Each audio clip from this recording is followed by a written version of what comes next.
Най-напред разбърках един изцеден портокал, 3 жълтъка и чайна чаша захар на лек огън.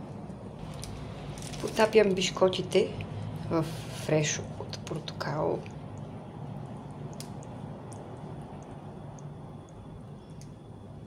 Още малко. Изцеждам. Нареждам в тавичката. От сладкарската сметана се опитах да сложа само 1/3. Малко на око ги правя сега в момента, защото този път това портокалово тирамису ще бъде само един ред. Ето така съм подготвила тавичката. Сега ще добавя към сметаната, малко прекалих, сипах повече.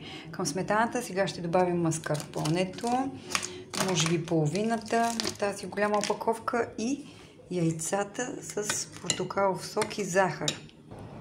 Разтилам сметаната с маскарпонето и яйцата, всичко, което разбих заедно върху блата.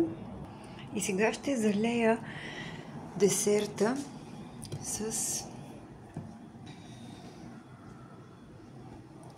Ето тук в една чаша съм разбъркала пакетче желатин с фреш от портокал. И да видим каква боза ще се получи. Сега в хладилника за 1 час поне. Ето как изглежда след 1 час в хладилника.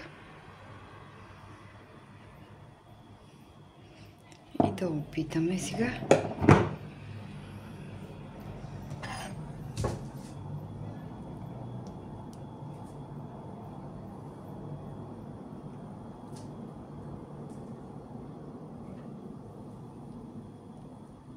Трябва да стои поне още час. Още не е стегнало добре.